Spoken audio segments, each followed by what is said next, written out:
problem. Recording in progress. Mr. C.S.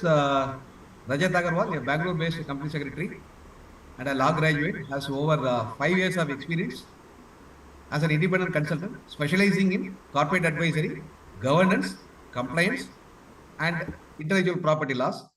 A published author and contributed to ICICI and platforms like Taxman. He has been recognized for his contributions, including a certificate of appreciation from ICAWIRC for the Maharashtra RERA Law Manual.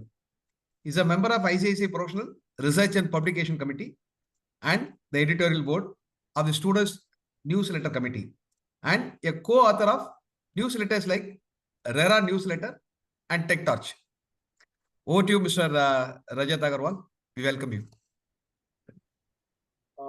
Good morning, sir. I thank all the esteemed members of the Bangalore Values Association, and thank you all for joining me on a cold Saturday morning. I take your permission to start sharing my screen.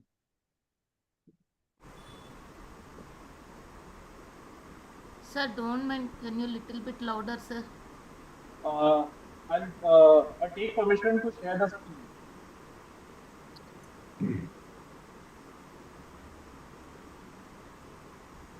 Would you like to rename yourself? Showing Samruddhi Surana? Yes, this is yeah.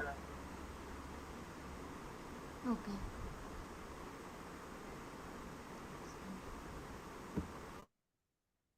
Can I share my screen now? Yes, sir. I think there is a lot of background noise. Maybe fan is on or something like that. Your voice itself is not clearly audible. Now is it better? No, Yes. sir. It's still not audible.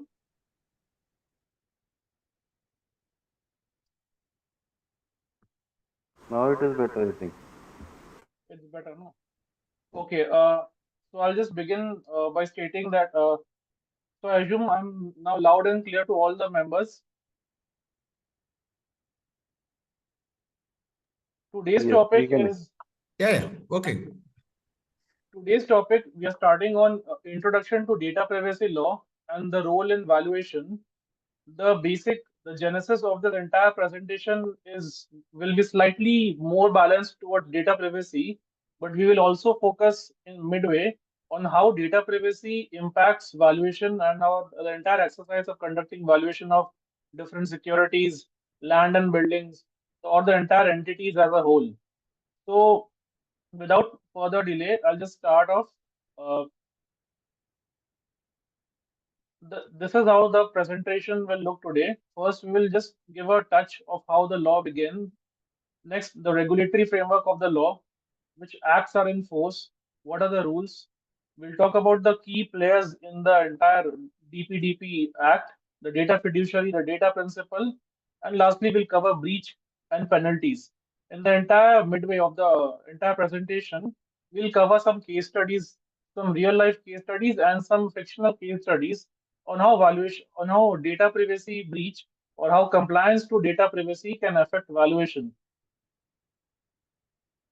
First of all, I presume we must be having a lot of uh, attendees in the session who are chartered accountants here. Am I correct?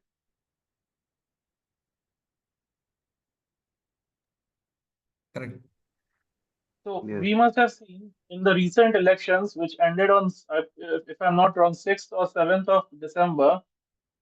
How the election contestants or how the candidates, they were all reaching out to all the CA members. Some of the CS members like me also got messages canvassing for elections, asking us to provide the first preference vote or the best preference vote. This raised a lot of questions on social media for the first time, that are the chartered accountant candidates, are they allowed to reach out to these members asking for votes in the manner which they were doing? Like, we were getting messages on WhatsApp, we were getting messages on SMS, we were getting emails. So a lot of questions were raised, and surprisingly, nobody was able to answer. whether the ICAI or the candidates or there was any policy or a rule which allowed the members to send messages to the registered members of the ICAI.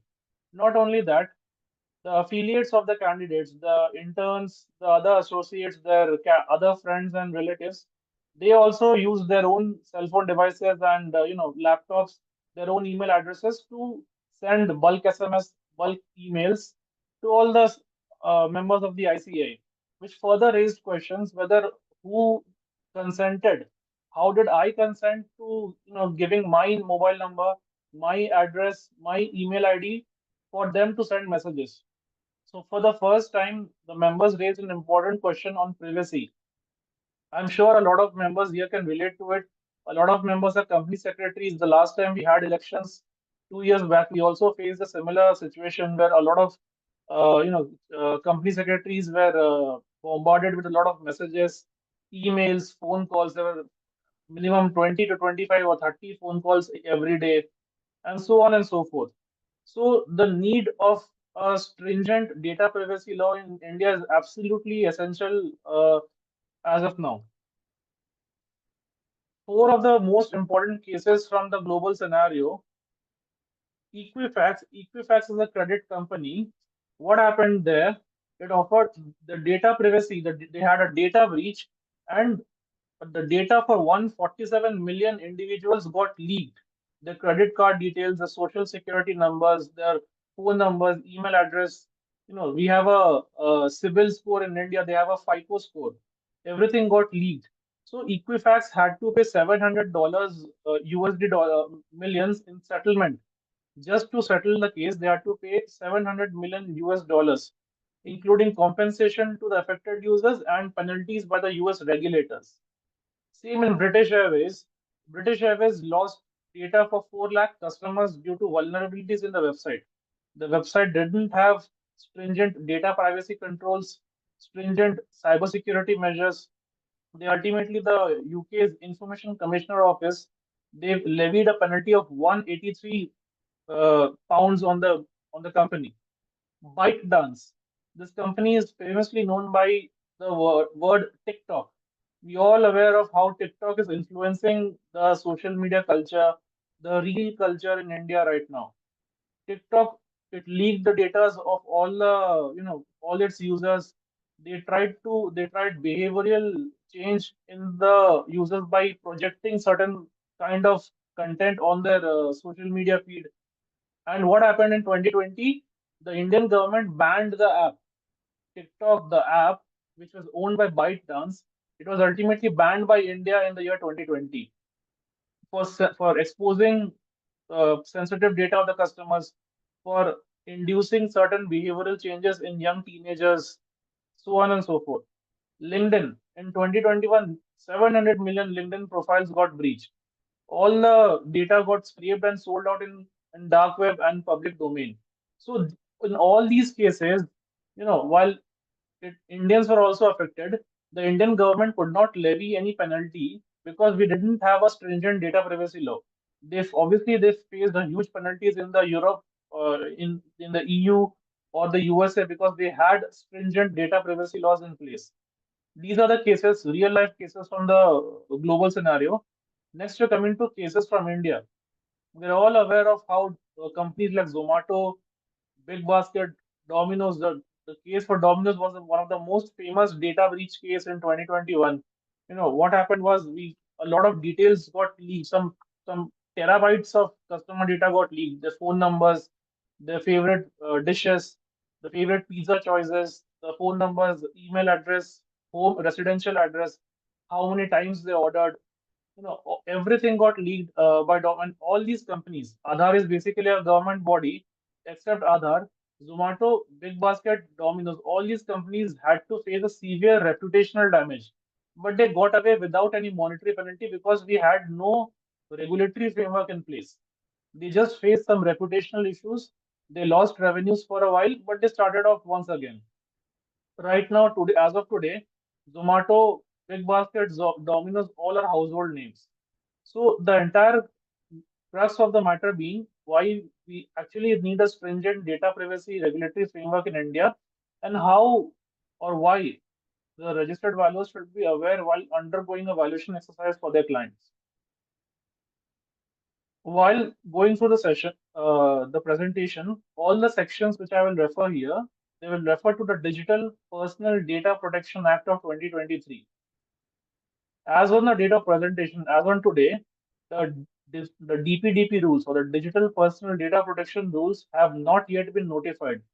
There have been a lot of talks by Mr. Rajiv Chandrasekhar, by Ashwini.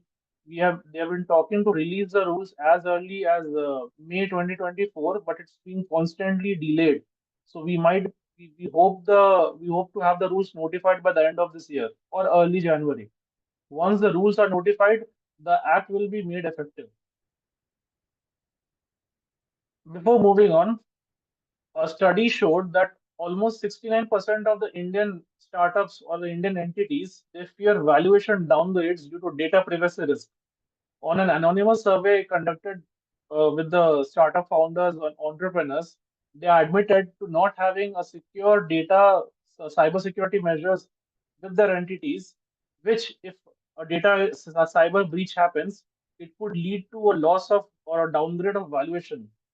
We are talking about places like Mumbai, we are talking about places like Ahmedabad, more specifically Hyderabad and our own Bangalore. Bangalore is considered to be the Silicon Hub of India. We are the home of the largest number of tech startups. We are the home of the largest number of fintech startups. We are seeing a lot of health tech startups, biotech startups, AI startups. All these startups have a lot in common. The biggest factor all these startups have in common is customer data. Tech startups, financial, fintech, Swiggy, all these are Bangalore-based companies. All of these companies deal with a lot of customer data, and all of these companies anonymously admitted they don't have a secure data system in place. So what happens if they go for a next value of funding round? What happens if they go for a takeover? What happens if they go for an IPO? If some data incident happens, it could lead to a massive, probably irreparable loss, monetary or non-monetary loss to their entities. So having a strong knowledge or even a basic knowledge of the data privacy laws will help us registered valuers. The whole story started a few years back at the Puttaswamy judgment.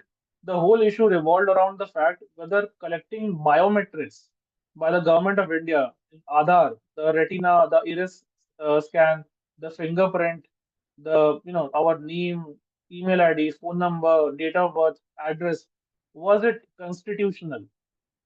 The whole question around this fact was it constitutional, whether the right of privacy is a fundamental right or not. Until now, right to privacy was not considered as a fundamental right. It was neither a fundamental right under the constitution, nor we had a dedicated law in place. We only had Section 43A of the Information Technology Act, which provided that if in case of breach of data, the person whose data has been breached will be compensated. That was it. That was just a simple one section which was introduced in the IT Act, the Information Technology Act. Other than that, we had no data protection systems in place. The Honorable Supreme Court decided that privacy is intrinsic to the right of life and personal liberty because privacy dictates freedom. Personal data is required to be safeguarded, and privacy can be curtailed only when restrictions are backed by law or are legitimate. So we will come more on this later. What happened? India's digital privacy law is focused more on GDPR. GDPR stands for General Data Protection Regulation. It is prevalent in the European Union. It is applicable for all the companies who are working in the European Union or the Indian companies who have customers in European Union. So GDPR is considered as a gold standard for data privacy laws. On the basis of GDPR, we have a DESI or we have a light version of the law which is called as a Digital Data Protection Act, Digital Personal Data Protection Act. There are some key players in the GDPR which the Indian government has renamed, and rightly so. First of all, I have the BEAR Act in front of me because I'll be referring to the BEAR Act throughout my entire presentation. I reiterate that the law is extremely new. It was passed assented by the president on 11th August 2023. The rules are still not out, and we all are trying to get to grips on how to implement this law practically amongst the organizations. Professionals like registered valuers, lawyers, chartered accountants, company secretaries, how can they implement the law in their own firms? Because even we are covered. The registered valuers themselves are covered in this act in a way that I'll explain more of it later. How registered valuers can implement this law while carrying out valuation. So all of this are still are a great gray area, but once the rules are out, it will be clear. I start off by saying by following the preamble of the law. The preamble provides it's an act to provide for the processing of digital personal data. The key word is processing. It has to be processed.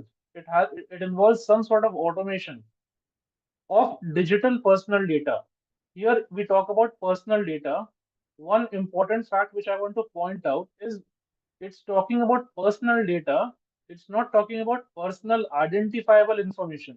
If we look at the laws passed in USA, the CCPA, the California Consumer Protection Act, they use the word called PII, personal identifiable information. For example, I am Rajat Agarwal. I am the speaker. My phone number is 7003 899 800. This phone number is unique all over India. Anywhere in India, anyone dials this phone number, it will reach out only to me. That means this phone number or this piece of information can be directly attributed to me. All the attendees in this session, they must be having a phone number and an email ID. And all these phone numbers and email IDs are unique. They don't have a backup. Two people cannot have a same phone number or a same email ID, which means all these email IDs and phone numbers, they all directly relate to a specific individual, which makes it personal identifiable information. But the other facts like my blood group, my height, this is a personal data. I cannot be directly attributed by my blood group. My blood group is O positive. But that cannot be said that the O positive blood group is only belongs to Rajat Agarwal. It actually is my personal data. So the earlier law, which is the Personal Data Protection Act bill, the Personal Data Protection Bill of 2019, we were focused on personal identifiable information, that is specific information. But in the new law, the DPDP or the Digital Personal Act, the government is focused more on digital personal data. It covers a wider ambit. The word used is digital. That means we don't cover all the manual data. The reason manual data is not covered, it's because the government believes, it's in the government's opinion that manual data or the data which the companies maintain on a hard register or on copies or papers, it is not scalable. Number one. The first reason is it is not very scalable. It cannot be expanded. Number two, it is localized. Even if a breach happens, the breach is most likely to be localized. Number three, there are different criminal laws or different sectoral laws dealing with such kind of breach. And number four, the government will not be able to effectively implement or monitor or deploy people to combat such kind of breaches and enforcement. That is why it is specifically focused on digital personal data. As of now, this act does not exempt any kind of institution or a entity. If you are running a small startup with 2 employees, you are covered. If you're running a big MNC with 20,000 employees, you are covered. The law applies equally to all the entities. It says the Act provides for the processing of digital personal data in a manner that recognizes the right of the individuals to protect their personal data. The whole focus is on the right of the individuals, us people, to protect our personal data and the need to process such personal data for lawful purpose. The second leg of our session is lawful purpose. It's the right of the individuals to protect the personal data.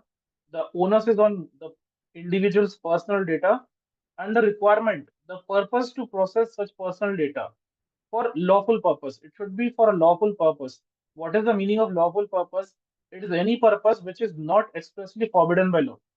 As if you are all aware by contract law, any purpose which is not expressly prohibited, it is a lawful purpose.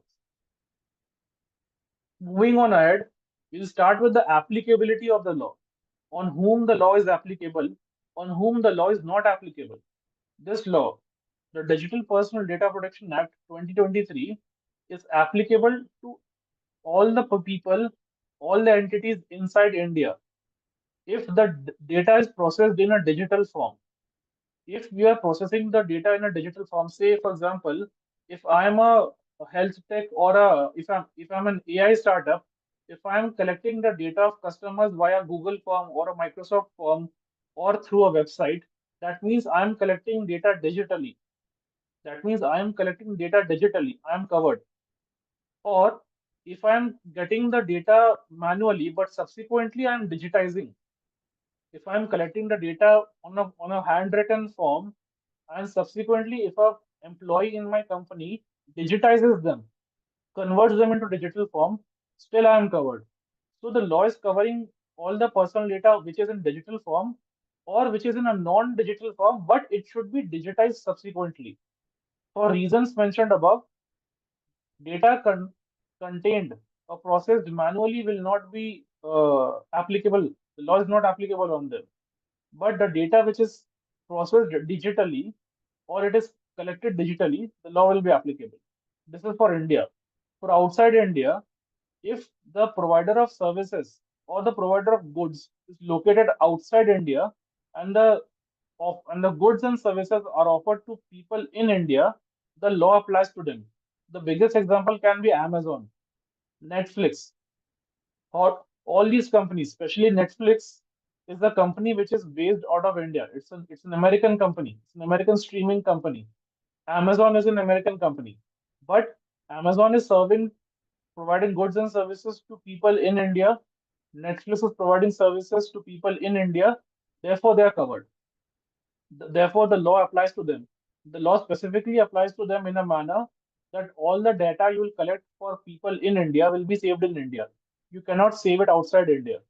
The main copy, the original copy of all the data must be saved in India. That is why you must have read or you must have seen in the news so many tech companies, so many foreign tech companies, they are setting up data centers in India. The hot word in India is data centers. A lot of companies are setting up data centers. It is just to comply with the provisions of this act. Non-applicability. Now, on whom the law does not apply. See, if I'm processing the data for a personal purpose, I'm collecting, let us take this session only. Say, if the session was done physically, if we had this data privacy session physically, say after the session, I might be collecting the phone numbers or the email IDs of all the people on my phone book. So I'm using my mobile phone. I'm saving the contact number of all the people or the attendees, but it is for a personal purpose. It is for my own sole purpose. I will not be processing this data and selling it to a third party vendor.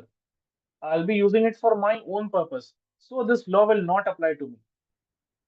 Number one. Number two, if I have made my own data publicly available, then the law will not apply. Say, suppose I am blogging on a platform, I'm writing some articles. I have, I have my unique phone number. I have my unique email ID. If I am writing an article, if I have willingly published my phone number on Google Groups, on Taxman or any other tax guru or any other website, that means I have myself consented. I have given my own consent to have my personal data published publicly. Once my data is getting published publicly, the act will not apply to me because because the act believes, the government believes that the individuals, the owner of the personal data, they should be conscious of what they are sharing. So it's a two-way balanced law. It places an obligation on people who are possessing the data. It places an obligation on people who will be using the data. Number one, data made publicly by the data principal. I'll come to the definition of data principal later in this session. To whom the data relates. If I'm making my own personal data public, the act will not apply. Or if I am under a legal obligation, or if some other person is under a legal obligation to publish the personal data online, then the act will not apply. The biggest example is the Ministry of Corporate Affairs. We all know that after we make a company, to those who don't know, after we incorporate a company, after we incorporate an LLP, we get emails from bankers, we get emails from other service vendors, other consultants pitching their work. So this raises a lot of question whether the act applies to the Ministry of Corporate Affairs or not, because there are some data. The email ID of the company is mandatorily published on the on the ministry portal. That is the personal data of the company. That is why, for a good reason, earlier, if people remember, the directors' addresses were also mentioned. The government stopped mentioning that. So, whatever the personal data of the directors or the promoters are getting published online by the ministry, it is under a legal obligation and we cannot cover that. But then again, other people, other service vendors who want to use our data have to take our consent. We'll come on this more later. Key players in this act are: number one, we have this thing called a consent manager. Consent manager is any person who's registered with the company, and he should be registered with the Data Protection Board of India. The regulatory framework of this law provides for a data protection board. Like for securities law, we have SEBI, Securities and Exchange Board of India. For Digital Personal Data Protection Act, we have the Data Protection Board of India. The Data Protection Board of India will govern all the, how the act is being implemented, how the compliance has been done, how the breach is being reported, and how the penalties are being levied. So, concerned manager can be any person. Mind you, it can be any person who must be registered by the board, and he should act as a point of contact between the data principal and the data fiduciary. I'm coming more on this later. Concerned manager can also be automated. There are many softwares, there are many websites which use consent manager as an automated tool. So consent manager can also be automated. It can also be an individual, a real, actual, biological human being. Data fiduciary. Data fiduciary is any person who is doing the work of collecting and processing the personal data. See, there's a company who is engaged in the work of insurance. There's a company called Ditto. If anyone has heard of this company, there's this company called Ditto. It provides consultancy on insurance. So while providing consultancy on insurance, it is collecting the personal data of all the individuals, anyone who's logging on their website, right? Zerodha. Everyone is familiar with Zerodha. Zerodha is collecting the the PAN numbers, the phone numbers, email ID, the DP ID, client ID of all the individuals. Zerodha becomes a data fiduciary. A key thing to be noticed: the foreign laws, the GDPR, which we consider as a gold standard, the best data privacy law right now, it uses the word data controller. They use the word data controller, the person who controls the data of the public. Indian government, India uses the word data fiduciary. The key word, the stress of the word is on fiduciary. It denotes that people who are using public's data, who's using public's personal data, they are in a fiduciary position. They have a responsibility, they have a moral, trustworthy obligation to process the data legally and ethically. That is the work of a data fiduciary. Even people like us, even in valuation, the registered valuers collect a lot of data from the company. They use a lot of confidential information from the company. In some assignments, we have to collect the personal information of the promoters. We are in a fiduciary relationship with our clients. We have a fiduciary responsibility not to disclose that data. A lot of people in this session, a lot of attendees in this session, a lot of learned members, they are registered valuers. Additionally, they are chartered accountants, or they are lawyers, or they are company secretaries. If they are engaged in company incorporation work, they are engaged in restructuring, they are engaged in tax planning, tax advisory, tax filing. We ourselves collect a lot of personal data of the clients. So we also are in a fiduciary relationship with our clients. The whole point of this session being the data privacy laws, which I'm speaking about. This can be followed as a complement to what the learned members are following. if someone is a tax consultant, if someone is a legal consultant, someone is a practicing CS, someone is a full-time valuation into valuations, this particular law can be followed as a supplement to what we are doing, and this will aid in our current practice. This will complement in our current practice without compromising on what we are doing right now. Moving on to data principle. Data principle is the individual to whom the personal data relates. Data principle is the person to whom the personal data relates.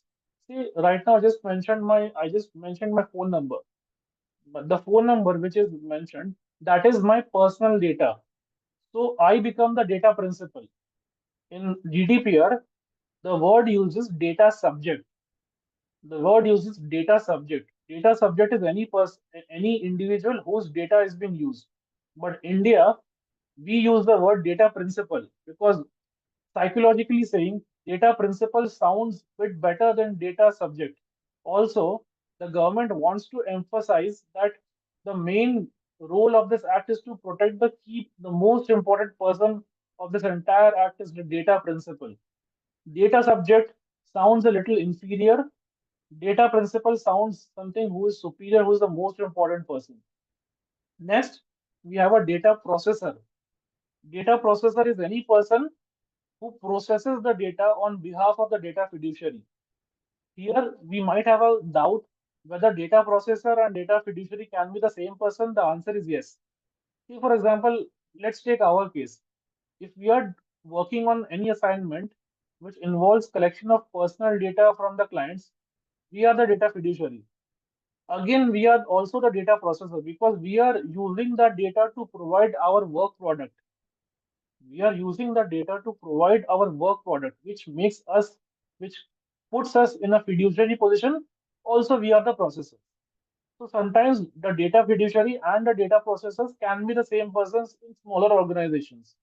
In big firms, there are large firms where data is collected by one individual, the data is processed by some other individual. In these cases, the data fiduciary and the data processors both are different people. Lastly, we come to data protection officer. Data protection officer is basic or what we call as a DPO. We have already heard of designations like Chief Executive Officer, Chief Financial Officer, Chief Technology Officer.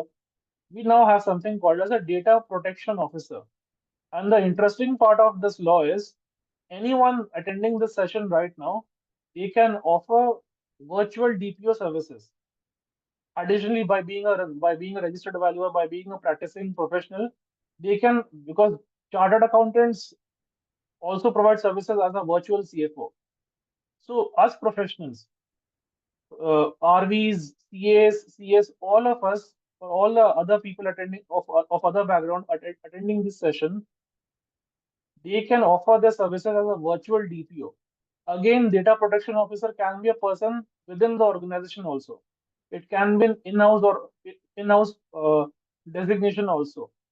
Ideally, the data protection officer is a person who is different from the IT team. The reason because the data protection officer is required to conduct several audits. So if the IT head is conducting the role of the IT head is to ensure the data systems or the cybersecurity systems are well in place. So if he is the person who's implementing the IT system, and if he is the person who's auditing his own systems, there will be a clash of interest. That is the reason the Act has provided for a separate designation called as a DPO or the Data Protection Officer. But the key thing to be noticed is the Act applies a principle of proportionality. I repeat, the Act applies a principle of proportionality. We just studied about data fiduciary. Data fiduciaries are commonly companies. All these companies like Zerodha, Grow, or all these companies who are processing data, Netflix, Amazon, they all process our personal data. They all collect our personal data. There are smaller companies as well. There are smaller startups as well. Data protection officer is mandatorily to be applied on someone called as a significant data fiduciary. Apart from data fiduciary, there is something called as a significant data fiduciary. Now, what is a significant data fiduciary? We don't know because the government simply said as may be notified, which simply means it shall be provided in the rules. The rules are not out as of now. As of today, the rules are not out. Once the rule gets out, we will get a definition of what is the meaning of significant data fiduciary. It might be based on a turnover, it might be based on capital, it might be based on geographical coverage, it might be based on the number of customers they have. So the government is yet to come out with a definition of significant data fiduciary, and then the data protection officers are likely are mandated to be appointed by the significant data fiduciary.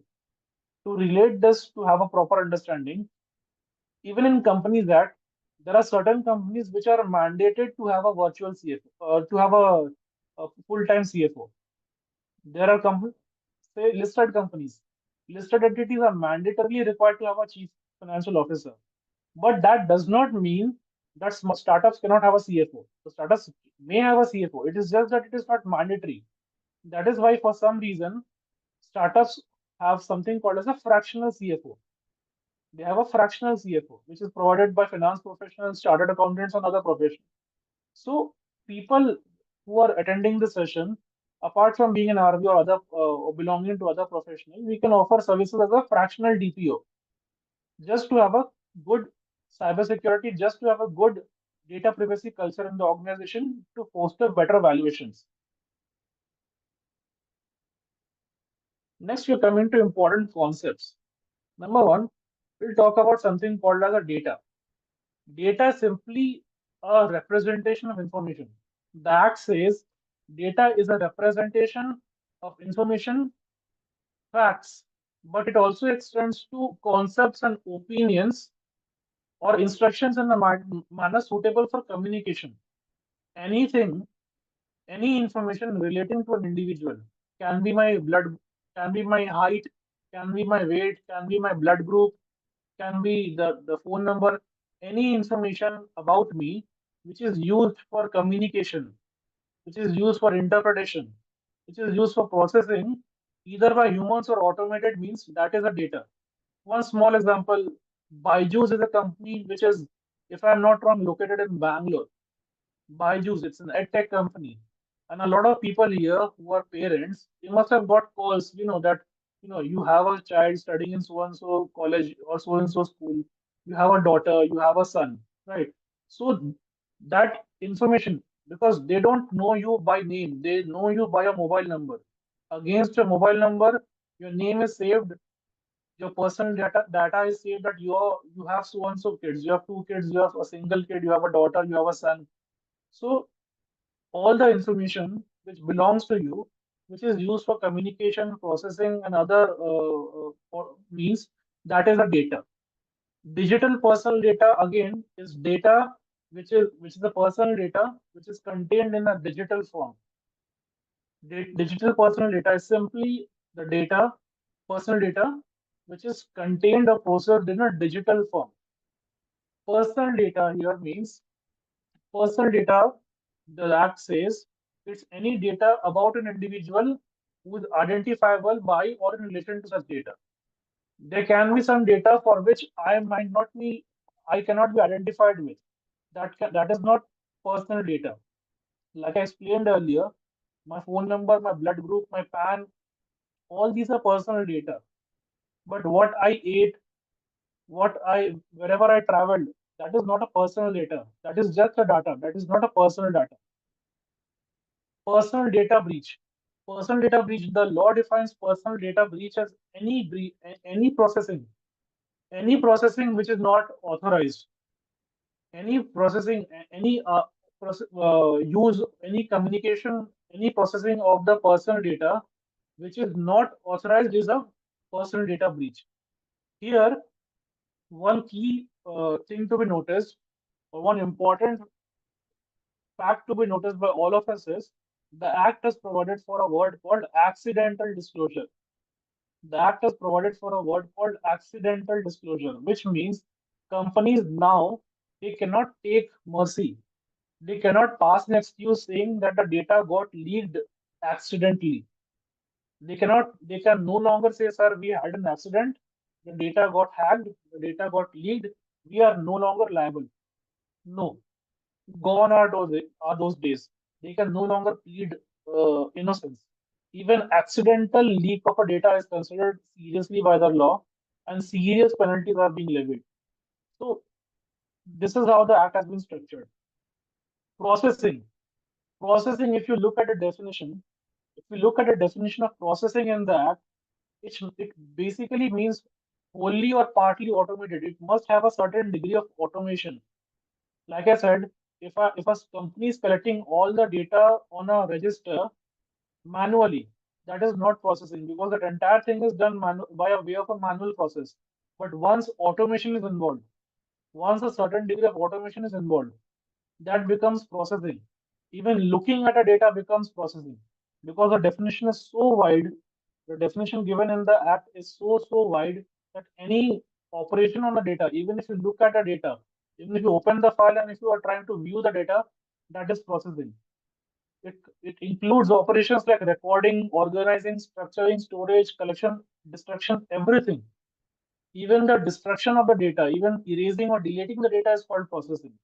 So the act has left no loopholes for for to cause any inconvenience or problems for the data principles. Moving ahead, there's one important definition which the act says is gain or loss. Normally, normally, us professionals or any one of us in a lay person, what we consider a gain or profit or loss, what we think about it. Gain, we say that it's just a gain, just means getting something. You're getting a property, you're getting cash, you're getting some benefit. So any increase in benefit is basically a gain, or any loss of benefit. If I'm losing a benefit, that is a loss. But the scope of gain and the scope of loss has been widened in the act. Gain, it says, gain simply means a gain in property or supply of services, whether temporary or permanent. That is obvious. That is what we all know. But what it added is it's an opportunity to earn remuneration. I repeat, it's an opportunity to earn remuneration or gain a financial advantage over and above the lawful or legitimate remuneration. I repeat, say suppose you are getting a certain financial advantage. Say you are in business or you are a salaried employee or you are getting remuneration. So any remuneration, any salary, any fees, anything which you are getting, that is legitimate, that is lawful, that is what you're supposed to get. Anything over and above, anything over and above legitimate remuneration, any undue financial advantage you have is a gain. Any undue financial advantage you get is a gain. So, just by the plain reading of this, you can understand how big, how wide the ambit of gain has been described in the act. Again, the says loss is described as an loss of opportunity to earn remuneration more than legitimate remuneration. Say there is a situation where you could have gained, I repeat, you could have gained undue advantage. You could have earned undue financial money. There was some certain amount of money which you are not legally required to get, but you could have get. But you lost the opportunity. If you lose that opportunity, that is considered as a loss by the act. So the definition of gain and the definition of loss has been widened entirely. The first thing, what all the names have been changed. These are common startups working around Bangalore, Hyderabad, and all other other booming cities. The names have been changed for obvious reasons. Wha- Number one, Safeguard Tech. It's a small startup, cybersecurity startup. They were struggling to attract attention in the market. Now the act has been introduced. Even though the act is not enforced, the act has been introduced. Now they have recognized the need for privacy compliance. The companies developed advanced encryption tools that ensured businesses could securely manage personal data while meeting regulatory requirements. Initially, the company lacked a strong differentiator in the markets as it did not appropriately weigh the benefits of compliance with the related costs. Because If we read through the act, we will see that it is just another compliance tool. It's just another cost which we have to bear. But what companies fail to understand that the benefits by applying strong privacy culture in the organization, it is far, far greater than the cost which they have to pay.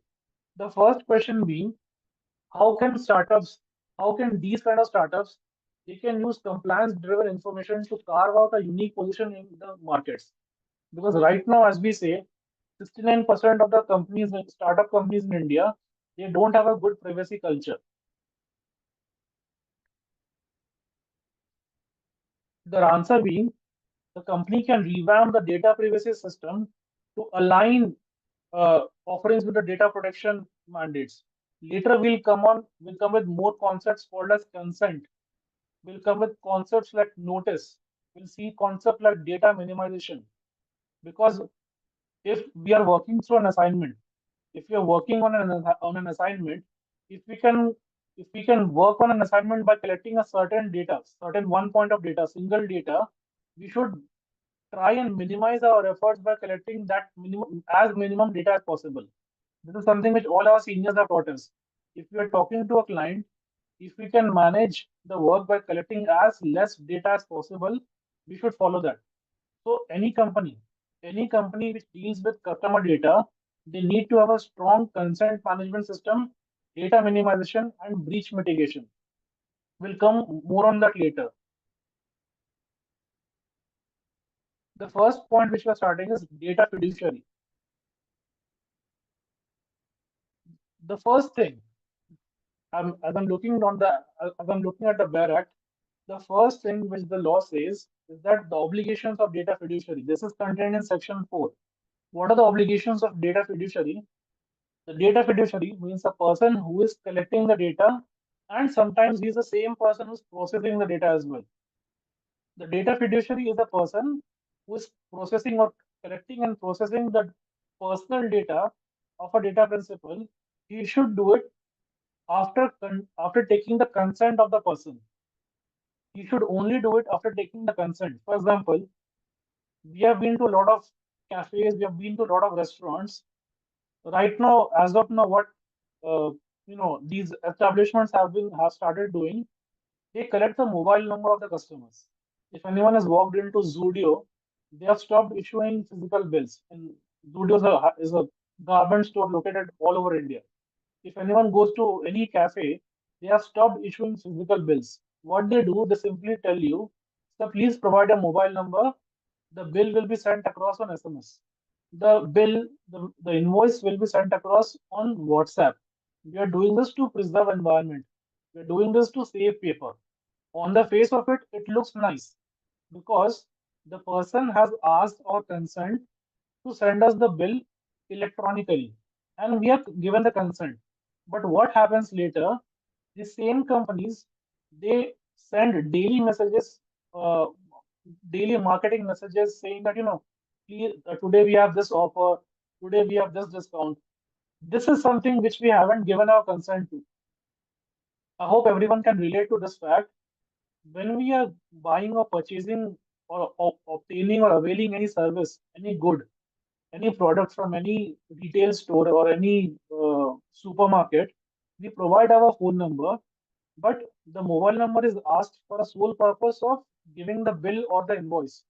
We never give a consent. We have never given consent for them to provide marketing SMS, but we are getting marketing SMS daily. Even if when I'm delivering this session right now, I got a message by a cafe saying that they have a discount today. So I never remember giving my consent to them to send marketing SMS. That is what the law addresses. That is what the law exactly addresses. If you are collecting personal data, it should be for a specific purpose. It should be for a lawful purpose, and you should take a valid free consent for the data principal. You should take a free consent from the consent should not be misguided. It should not be misrepresented. It should not be forced. Moving on, before taking a consent, we should present them with a notice. Say suppose hypothetically speaking, if the law is passed today, as to say, if the law is made effective today, if the rules are notified today, you will see a lot of banks, a lot of insurance companies, a lot of other companies, they'll start sending notices to you, either by way of in-app notification, or they'll send you an email notice saying that, sir, we currently possess this data of yours. We need your explicit permission. We need your explicit permission to process the data to do this kind of work. To relate it more to our profession, any registered valuer, any compliance professional, any finance professional, a chartered accountant, or a company secretary, what we usually do, we talk to a client, we send them an engagement letter, and then we send them a checklist. After the client signs on an engagement letter, we send them a checklist. We tell them, sir, you need to send us your PAN copies, we need your bank statements, we need your ITR, we need so and so things. We ask clients for their data, but we never take their consent.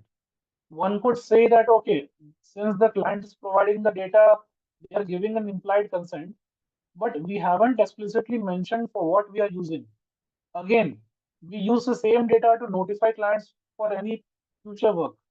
Say, suppose we have used the personal phone number, we have used the email ID of a particular client, we have carried on that service, we have incorporated that company, or we have filed a tax return. After that is done, we send them, promotional SMS. We also send them legal updates. We send them compliance updates on the same mobile number. This is something which the client has never consented. The client never gave his or her consent to us people, that okay, you can use my mobile number to incorporate a company. Later on, you can use my mobile number to send me updates, legal updates, or send me compliance reminders or anything as such. This is what we need to do. This is what we as professionals need to do. So we need to send them a proper notice. First and foremost, we need to send them a proper notice. The notice should state the purpose of processing. Just sending them a notice that we need your consent is not enough. I repeat, merely sending a notice to individuals asking them to send the personal data is not enough. We need to describe the purpose. We need to describe the reason why we need that data. Number one. Number two, we should give them an option to withdraw the consent. And the option to withdraw the consent should be as easy as giving the consent. What happens, we have all seen that once we avail a service by a bank, once we open a bank account, opening a bank account is very easy. Opening a bank account is extremely easy.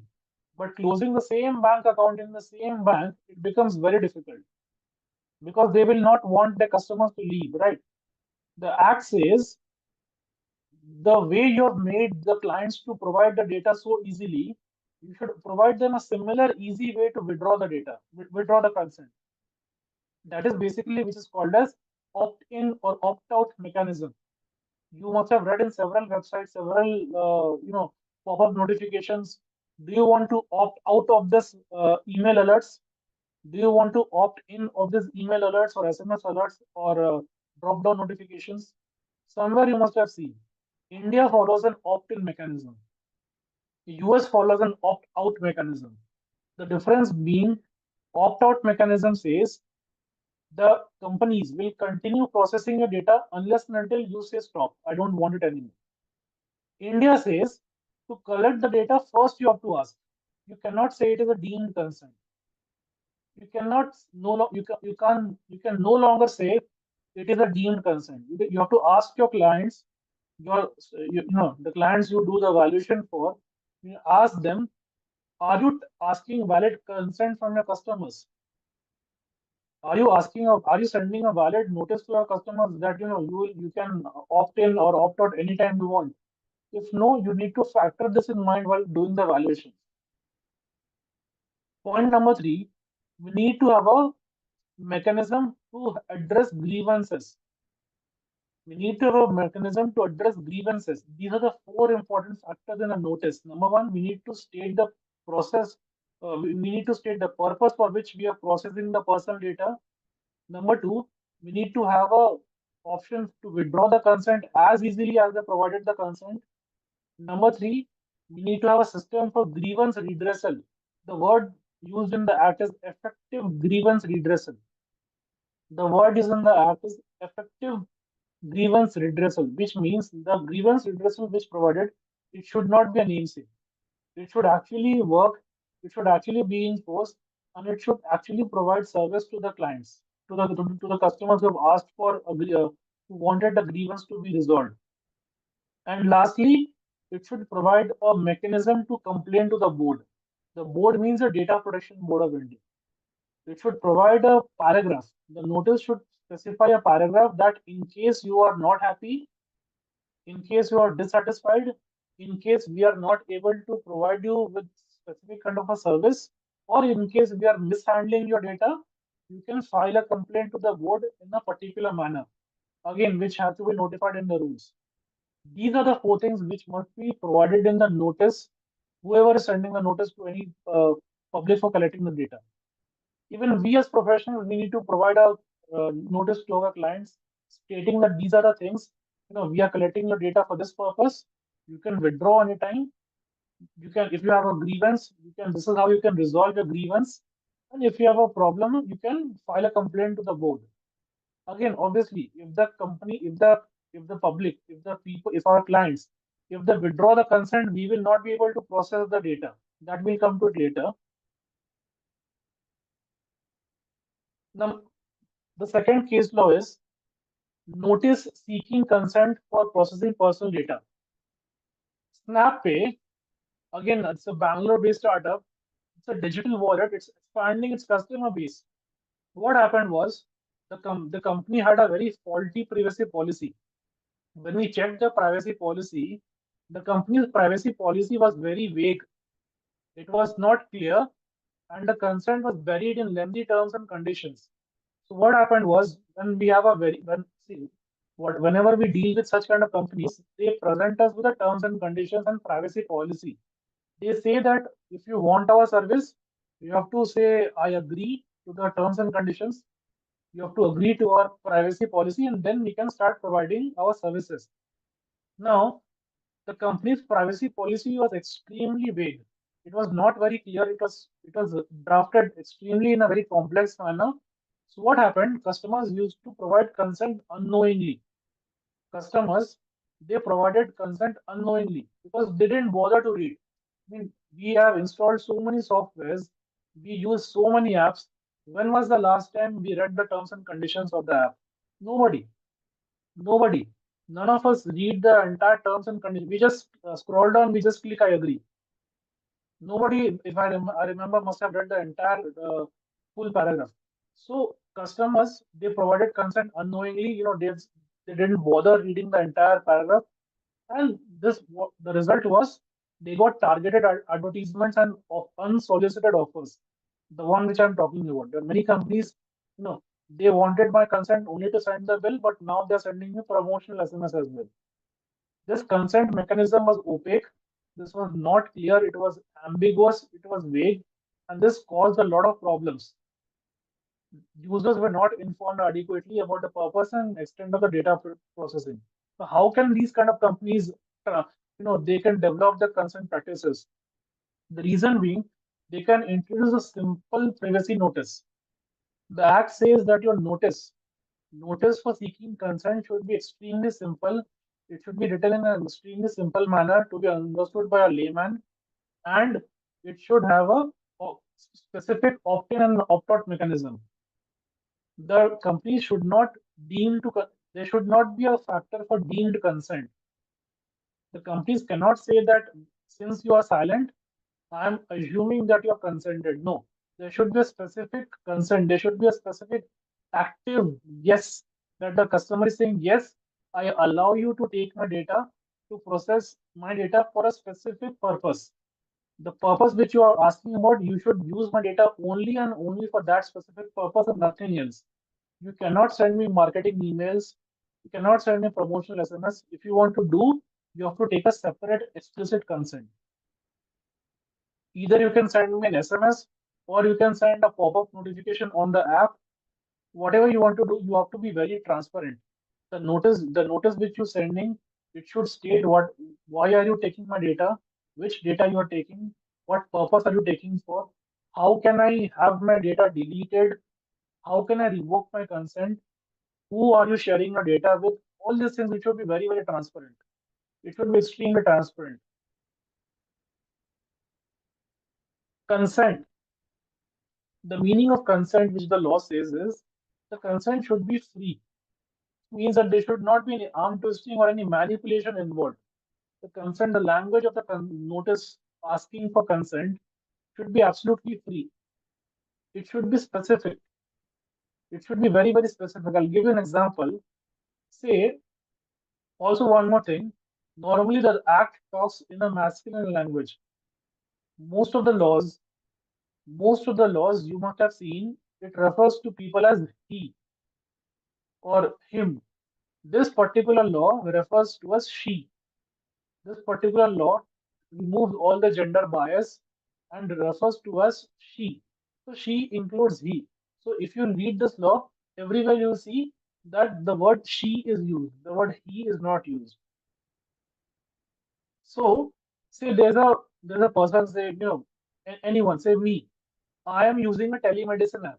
I'm using a MediBuddy or any app. Even Tata has their own telemedicine app. So I have a mobile application which is providing the doctors on call. There's also an app called Pharmacy. So this app says that we provide you medical services. We can provide you online medical consultation by doctors. And if you want to buy certain medicines, we also provide you medicines at a discount. Fair enough. What happens? I downloaded that app. I downloaded that mobile app. The mobile app is asking access to my contact list. The mobile phone, the mobile application, the Pharmacy app. I'm just taking an example. Pharmacy or MediBuddy, it's seeking access to my contact list. It's seeking access to my emails. Now the thing is, this is not allowed. This is simply not allowed. Law says that the law gave an example, since the phone's contact list is not necessary for making available telemedicine services, it should not be, the companies will not be allowed to collect that. The companies will simply not be allowed to collect that. In another case, say the companies asking for a bundled consent. The company is seeking a bundled consent. The company is saying that you have to you have to give me a consent to, number one, allow us to provide you telemedicine services, medical consultation, and number two, access your phone book. Now, usually what happens, these two consents are in a separate point. But some companies, what they do, they combine these 2 points, which means if you need medical consultation, you have to give them access to the phone book as well. The law will not allow right now. As of now, the law will never allow companies to do like this. No longer the companies will be allowed to take extra access which is not required for the services. Number three, the consent should be informed. Users must be informed what they're agreeing. Number More specifically to say, if I am giving my email ID, if I'm sharing my mobile number, if your clients are collecting personal information from customers, they should explicitly mention for what purpose they are collecting. If they want the data to be collected for 10 purposes, they should mention all the 10 purposes in the notice. They should take consent for all the 10 purposes from the customers. They cannot, they cannot take consent for one particular purpose and use that personal data for another purpose. They can no longer do so. It should be unambiguous. It should be either yes or no. This is simply self-explanatory. Unconditional. Services cannot be denied based on consent. This is what I just explained using the phone book example. Also, say you're buying an insurance policy. You are buying an insurance policy in the app's terms and conditions, or you're going for a digital lending. You're taking a personal loan from a loan service provider, or an NBFC, the NBFC's terms and conditions, or the insurance companies, the insurance brokers' terms and conditions, it says that, okay, so this is the notice, Mr. Rajat. You can take our insurance policies, you can take a personal loan by agreeing to our notice. By agreeing to a notice, you are giving consent to sharing your personal data. That is okay. Also, you are giving consent that you will not file a complaint to the board. This line is contained in the notice stating that by giving your consent, by saying I agree, you are agreeing that you are consenting that you will not file a complaint to the data protection board. This is not allowed. This is not allowed because any part of consent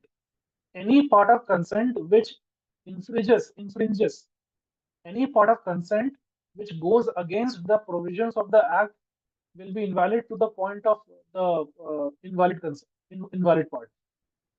Any part of the consent which goes against the provisions of the act shall be invalid to the extent of such infringement. So the consent which you're seeking from the customer should be extremely free. It should be unconditional. It should be very, very clear and should be very specific. Moving on to the next case law, there's one more company from Hyderabad. It's one of our client. It's a fintech company. It's a fintech company. It says that it's a digital payment gateway. It found itself competing in an industry filled with players offering similar services. We have a lot of fintech companies. When the law came into effect, when DPDP came into effect, companies saw an opportunity and proactively implemented stringent data protection measures, making it one of the first in the sector to achieve compliance certification.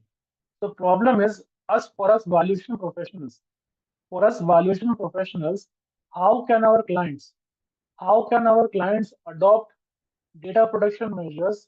How can our clients comply with the privacy laws to attract, to have a good attractive valuation and have a competitive edge on valuation? How can we do that? One of the examples, one of the ways in which our clients can do is to have a specific consent dashboard. What can the clients do? Apart from sending a notice, we can have a consent dashboard. The consent dashboards means the users can see to which purpose they provided consent, to which purpose they did not provide consent, where is the data being saved, and they have a effective grievance redressal mechanism. The companies have an effective grievance redressal mechanism. What happens if the companies comply with the privacy laws? What happens when the companies provide notices, take a timely consent, and comply with the data privacy laws? They do not face data privacy, personal data breaches. And if they are not facing personal data breaches, the data systems are saved, the customer's personal data is saved, they gain a good competitive valuation numbers. They prove if they are being a target company, or if they want to acquire another company, or if they are going for fundraising from an investor, from any venture capitalist or angel investor, or if they are going for IPO, they become an attractive company to invest into. They will be more prone to getting uh, investments. Moving on, we we go on legitimate uses, but before speaking on legitimate uses, I'll just speak one word on the consent. Consent says that if you are if you have already provided a consent to a specific purpose, say your client has provided you personal data for a valuation purpose, right? The client has provided you their personal information, the personal data for a specific valuation purpose. You said, sir, that this valuation exercise will take 2 weeks to do. It will take 2 weeks to complete this entire valuation exercise for which I require this personal data from you. The client has agreed. Once the client agreed, after a couple of days, the client withdraw the consent. The client has withdrawn the consent. The client says that, uh, you know, 2 days back I gave you the consent to complete this particular thing. Now I withdraw the consent. You can do the work which you are going to do. So what happens? Y- You, as a registered valuer, your work is limited to the consent to which they have given. The client has given the consent to complete the current valuation work. Apart from that, you cannot go any further. Earlier, you asked for client's personal data to do a particular valuation exercise. Also, you asked the client's personal data to send them, timely reminders for compliance updates, for legal updates. Now the client has withdrawn the consent. You are currently in the middle of doing valuation, but you are not currently sending them legal updates or compliance updates. The law says whatever work you're currently working on, whatever you are currently working on, you can complete that and then you can go no further. You cannot go any further because the client has withdrawn the data. The client has withdrawn the consent. Moving on to legitimate use, it says this is a very simple section. This is an extremely simple section. The law says there are certain legitimate uses. There are certain legitimate uses for which the data fiduciary can process the data. Number one, is it if the data is being shared voluntarily? Say, say I am a client. I've come to any one of you. I've told you that please take my data and please process it. That is one of the legitimate use. Number two, if the government is providing you any license or benefit, the biggest example is the Ministry of Corporate Affairs of India or the Ministry of Finance. The Ministry of Corporate Affairs, the Ministry of Finance, they are using some sort of the Ministry of Finance IT department wants to send you a refund. They wants to send you a tax refund. To send you a tax refund, they effectively need your ITR, they need your PAN, they need your bank account statements. Your bank account statements must be linked, your mobile number must be linked to your Aadhaar, right? So this will not apply to the government. This provision will not apply to the government because you are getting a government benefit. Again, you're trying to apply for a license. You are incorporating a company, you need a specific license from the government. You're incorporating an NBFC, you need a license from the RBI. These are legitimate uses. If the government is taking your personal data to protect, in cases of war, in cases of public disorder, in case of chaos, in case of communal disharmony, in case of uh, war or aggression with external country where India's territorial integrity is compromised, where India's sovereignty is compromised. Companies or government can process your personal data. Companies can process your personal data without asking your consent. In, say, high courts or Supreme Courts, you have to comply with the judgments of the High Court and Supreme Court, which involves sharing your data online. In some cases, while complying with the orders of the court, it involves sharing your data online. You have to follow that. Again, it says that in case of IP safety, because a lot of professionals, a lot of valuation professionals must be working on trademark valuation. You must be working on patent valuation. You must be working on valuation of copyrights and other IP assets, other intellectual property assets of your clients. This applies to your companies as well. This applies to your companies as well, where you have to protect the IP assets because IP assets basically is just what is basically IP. IP is nothing but it's not a tangible asset. It's an intangible asset. It can be any logo. It can be a recipe. It can be a trade secret. Anything. It can be any classified secret information. So what happens is all these purpose, uh, all these things are considered legitimate uses. If the government wants to provide there's a case of medical emergency. There's a case of someone needs health treatment. Government entities can share your medical information. All these are legitimate uses. Moving on further to our presentation, data breach, health track. So healthcare analytics company it faced a massive data breach. It faced a big data breach which exposed sensitive patient information. Right now, today is 14th December. Just 5-6 months back, Tata Vistara, they were talking for a merger. Vistara Airlines, they were going for a merger, and Vistara had a data breach. So how Vistara mitigated the risk by sending a data breach notification. It mitigated by sending a data breach notification. Sometimes what happens, you must have been using a lot of you know bank websites. You must be using a lot of social media websites. When a social media when social media servers get hacked, when the bank's servers get hacked, what happens is that a bank sends you a notification. You must have seen a notification by Google Chrome. It says that your password has been compromised.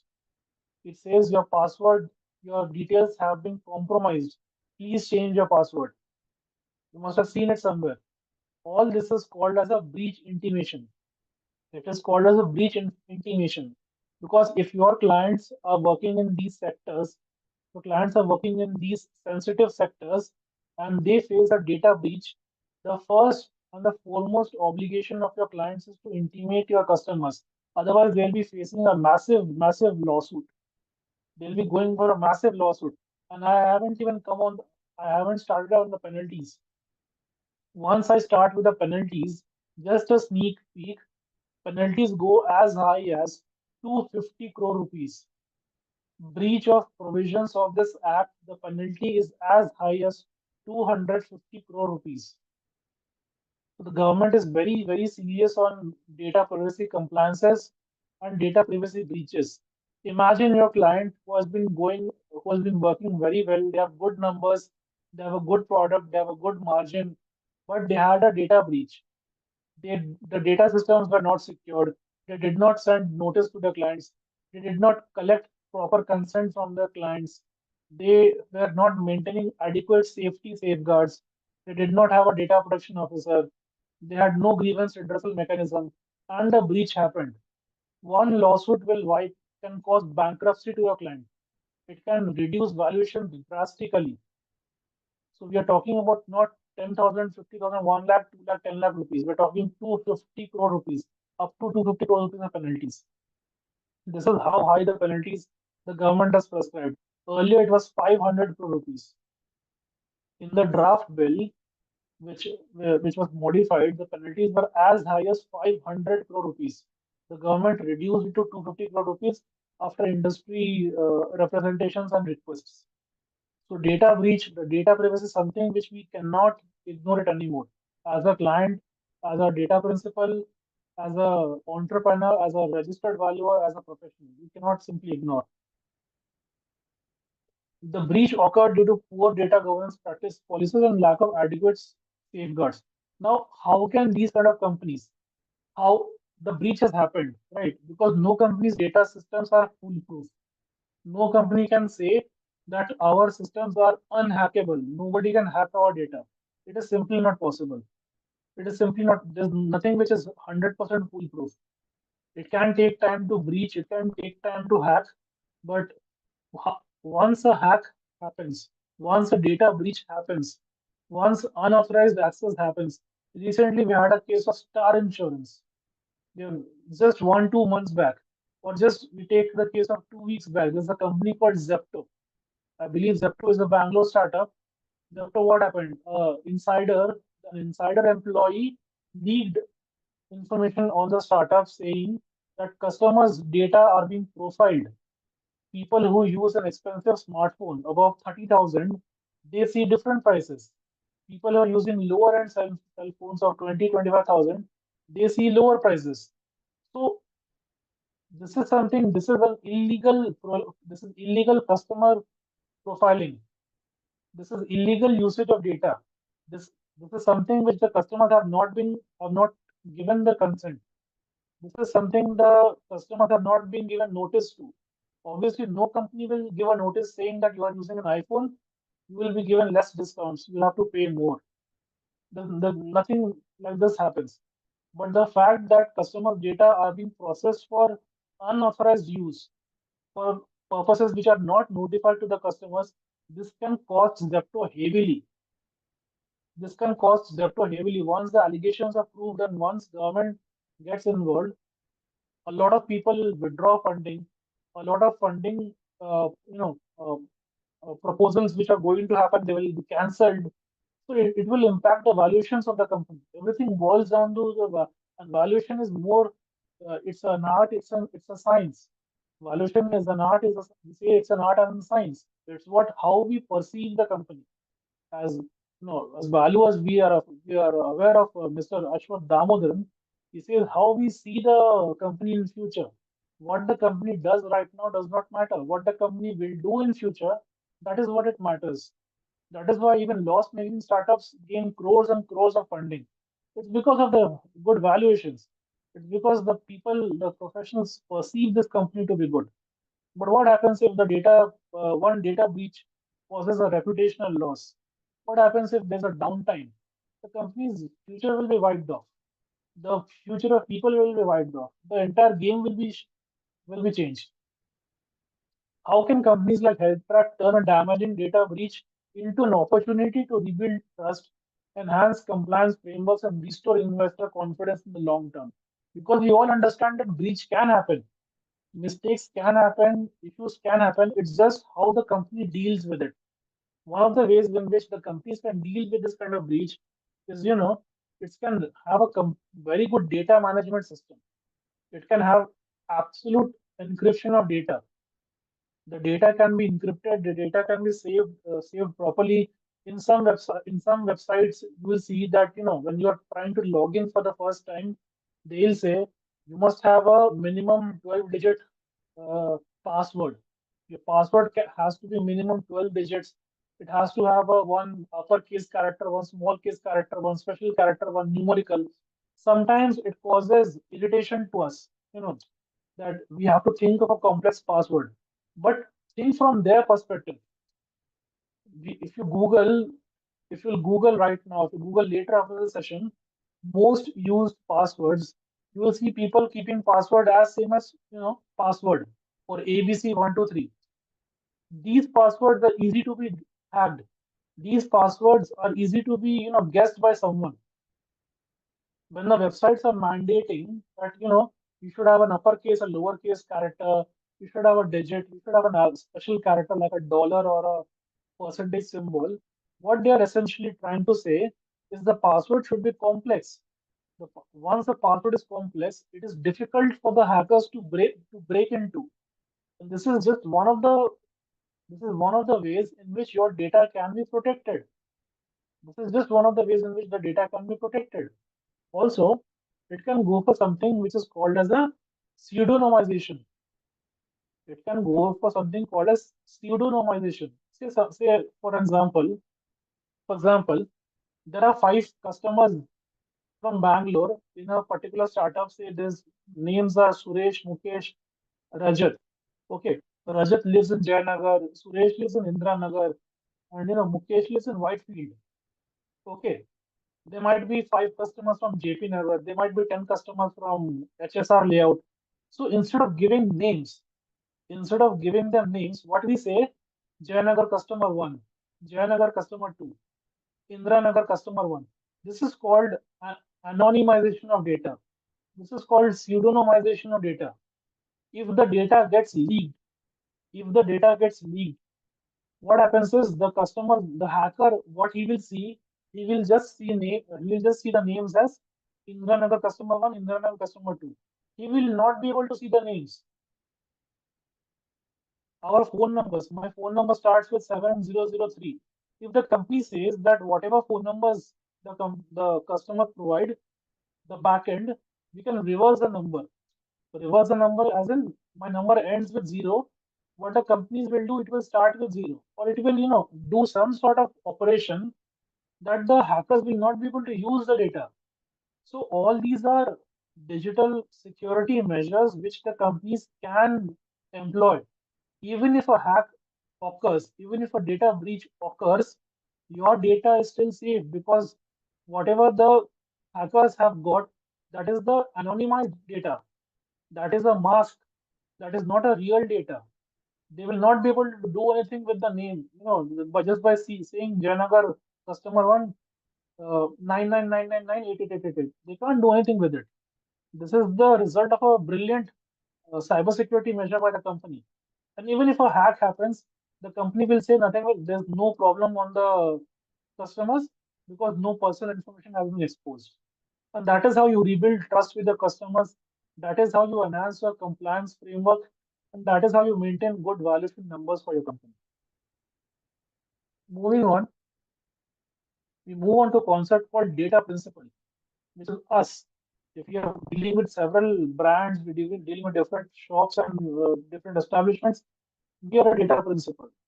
If we are the professionals, we are processing the data for our clients, the clients become the data principle. Data principle, they are the most important part of this entire act. Now, what happens is the act talks about general obligations. General obligations, as I've already said, you have to intimate the breach to the data principal and the data protection board. The data processor and the data fiduciary, they have to appoint or they have to establish grievance redressal mechanism for the benefit of the data principal. They have to be accountable to the data principal, and they have to publish the details of the DPO. Like I mentioned earlier, the DPO is either a full-time officer, either it's a full-time officer or it's a virtual or a fractional DPO. The contact details must be published. The data processors, if they're appointed, they have to be appointed by way of a special contract. They cannot be a verbal contract, it should be a written contract. And if the data principal asks for a data erasure or a data deletion, they should do so unless the law says the data should not be deleted. Like, a lot of laws, in the tax laws, the company law says this particular record must be maintained for 3 years. This particular record must be maintained for 8 years. There are several banking laws. There are several provisions in the banking laws which says this particular information, even if the client has closed the account, even if the customer has closed the account, this particular information must be maintained for 10 years. So you cannot erase the data. Even if the customer asks for erasure of the data, you cannot do so because the law asks you not to erase. Otherwise, if the law is silent, if the customer asks you to erase the data, and if there is no legal obligation, you have to erase the data. How can we know about this? We can know about this by following the act. Once you're aware of the act, we'll be able to guide and understand our clients more properly. Again, we're moving on to this case law, data erasure requests. TechBridge is an online education platform. Obviously, it's not linked with Byju's. It retained user data after long users had deactivated their accounts. Now, what happens is sometimes you logged in, you created an account on a particular portal, on an app or a website.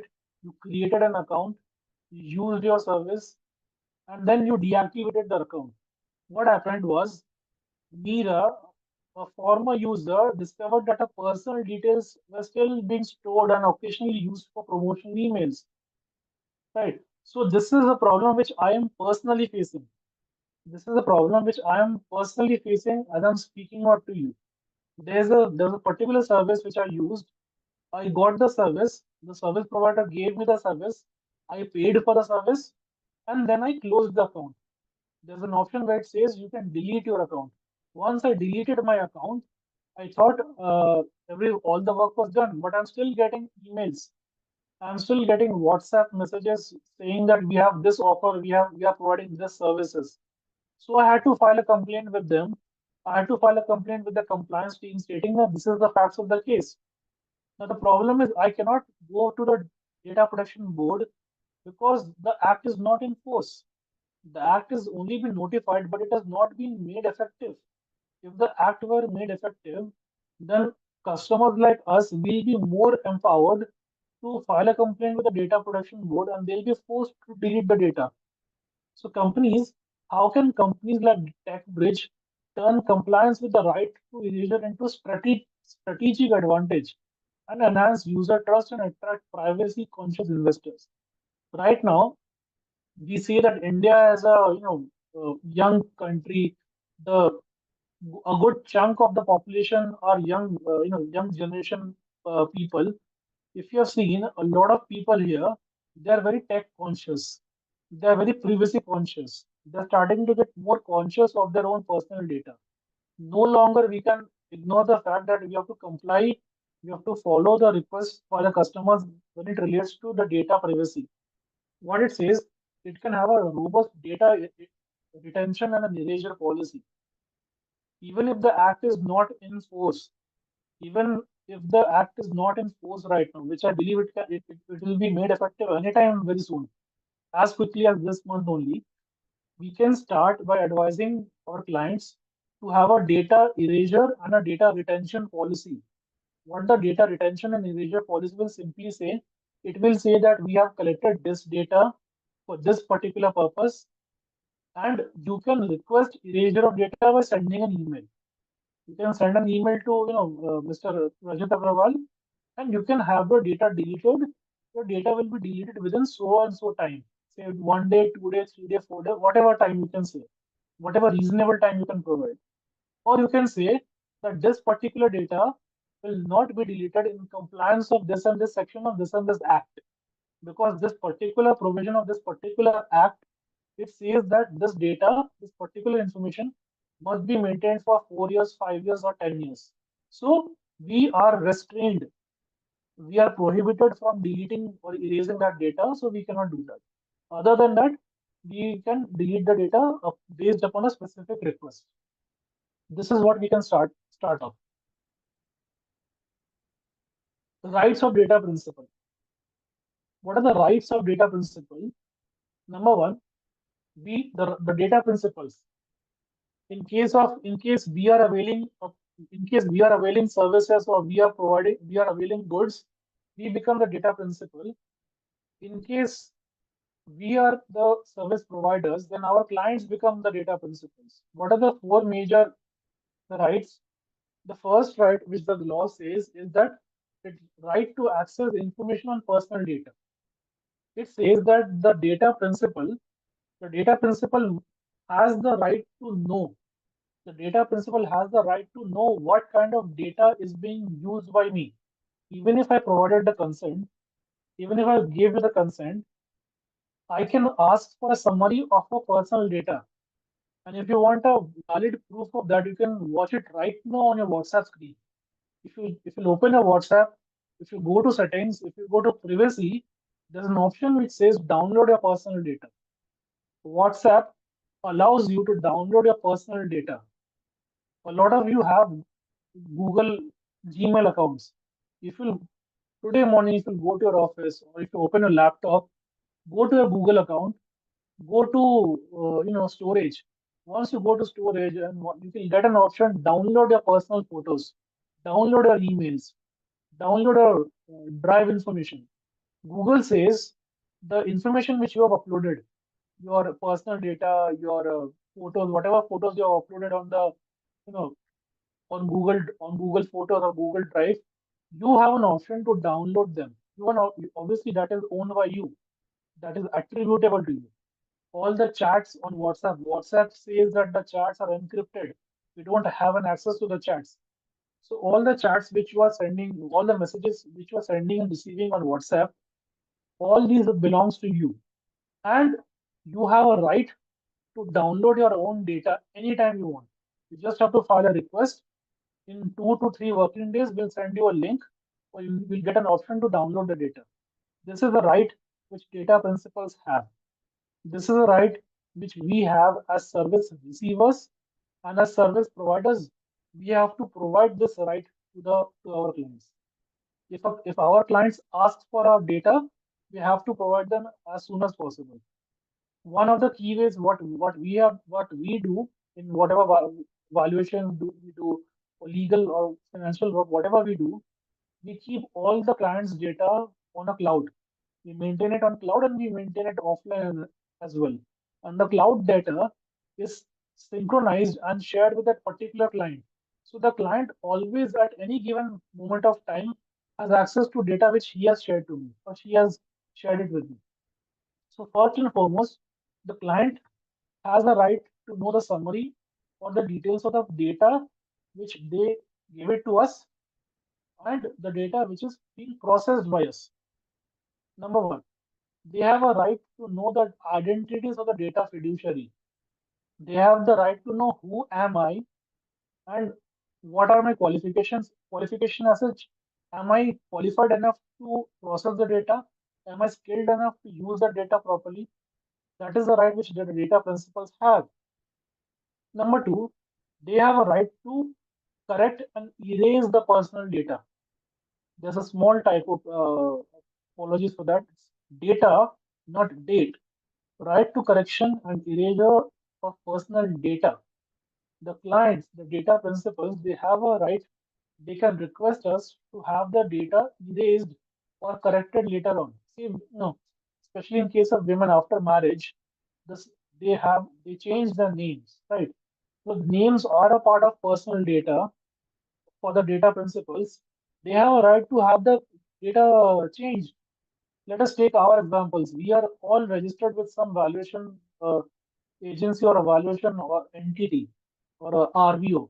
We are registered with a registered valuer organization, ICSI, ICEI, or any other thing.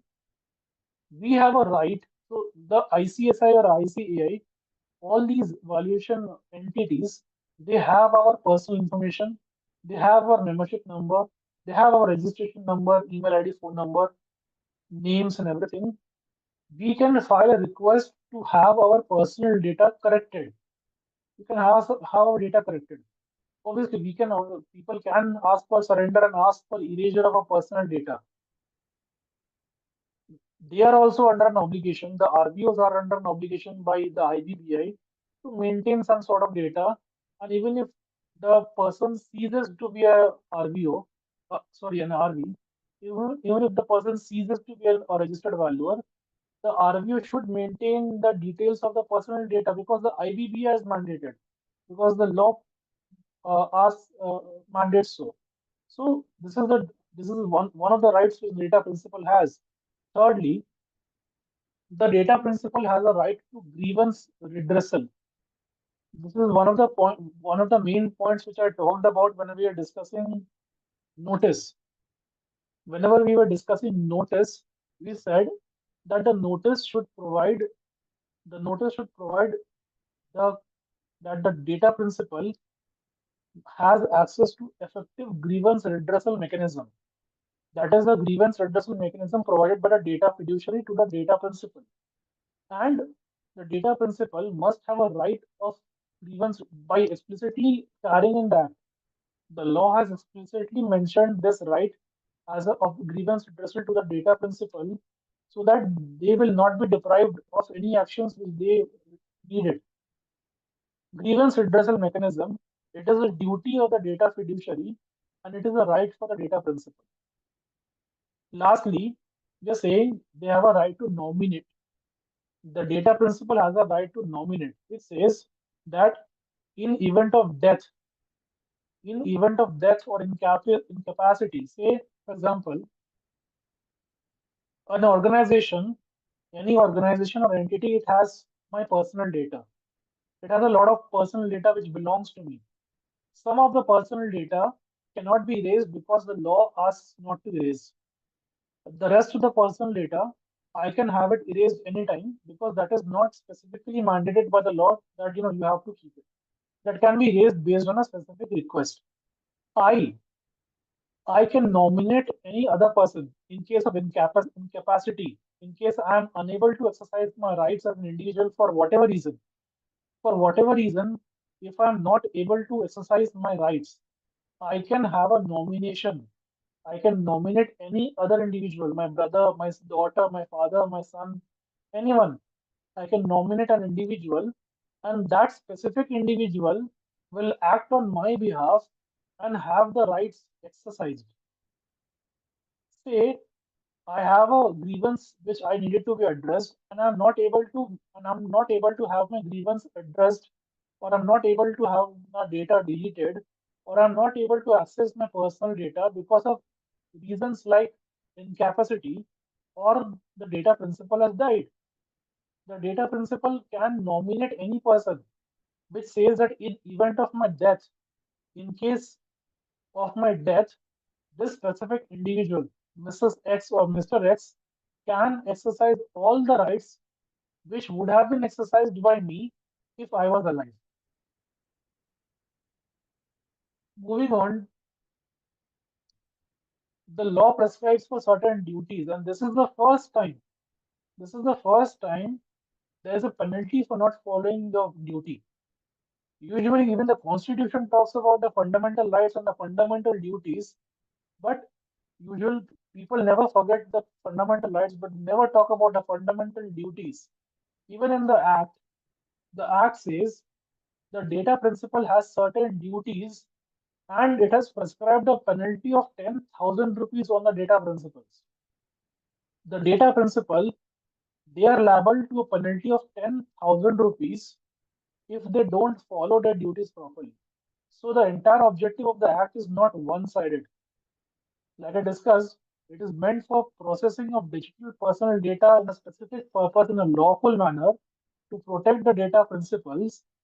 But this will only be possible if the data principals themselves follow their duties properly. Number one, they cannot impersonate any other person. Impersonation is also called as an identity theft. Impersonation is also called as identity theft. I cannot pose as Mr. Srinivas because I am not Mr. Srinivas. I am Mr. Rajat. I cannot act like I am someone else. Number two, I cannot suppress any material information. If the organization, if ICAI is asking for some information from me to process my personal data under a legal obligation or be seeking up some service, I cannot give any wrong information. I cannot provide a wrong phone number. I cannot give a false email ID. This I cannot do. Number three, not to register false complaints. This is one of the most important provisions of the entire act, which protects the data fiduciaries and the data processors. The data principal is not allowed to register a false complaint or a frivolous complaint. That is to say, if any breach occurs, if any inconvenience occurs, the law says you have to first talk to the DPO.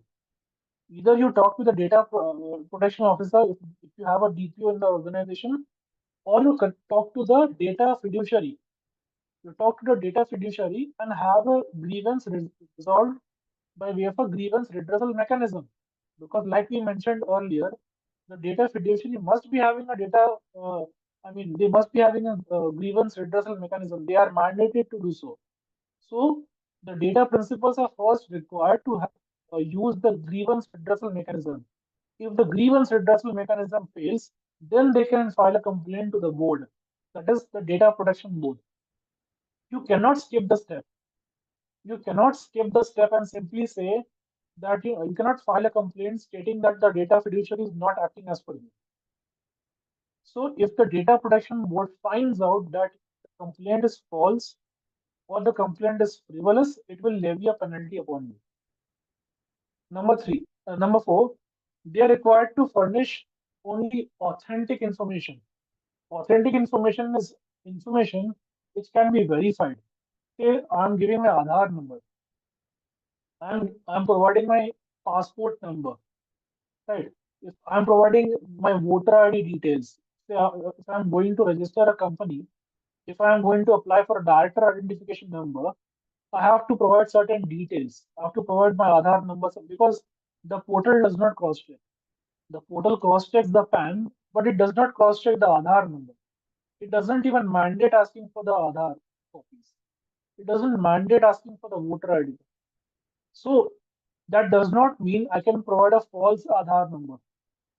It does not mean I can provide a false voter ID number. I have to provide something which is true, which can be verified, which can be authentically verified. And lastly, it's a blanket provision which says the user, the data principal must comply with all the applicable laws. The user must comply with all the applicable laws. Now, one question people might ask is if I'm using the particular service, say if I'm going for a, you know, uh, lending. I'm going to an NBFC to ask money. Okay, the NBFC is engaged in lending and borrowing money business. I have provided my particular data. I have provided my particular data to the NBFC for processing. Now I am using the services to commit something which is not legal. Is the act applicable on me? Some professionals are of the view yes, some professionals of the view no. So this is a particular gray area that what the DPDP, what the Digital Personal Data Protection Act means when they say that a data principal shall comply with all the provisions of all the applicable laws for the time being in force while exercising provisions under this act. This is something which is extremely vague. This can be extended, this can be stretched to any far possible. But what we know is this provides a proper balance between the data principal, which is the provider of data, and the data fiduciary, which is the user of the data. So there is a proper checks and balance system. Lastly, this is a particular act which doesn't provide for criminal prosecution or criminal or imprisonment. There's only monetary penalties are involved here. The monetary penalties are pretty severe, and this is not provided in the rules. This is provided in the act. If you can see the screen, obligation of the data fiduciary to take reasonable security safeguards to prevent personal data breach. The penalty is up to 250 crore rupees. Now, there are certain penalties. Even there are many startups whose valuations are not that much. There are certain startups who have a post money or a pre money valuation of 15 crores, 10 crore rupees. So, say, suppose they are going for a funding of 1 crore or 5 crore rupees funding with a 25 crore post money valuation. What happens if there's a data breach and a penalty is levied by the DPB, the Data Protection Board? The penalty of 2 crore rupees is levied. Don't you think that will impact the valuation of your client? That will cause a massive impact. Not only monetary, it will involve non-monetary impact as well. Their future funding rounds can be jeopardized.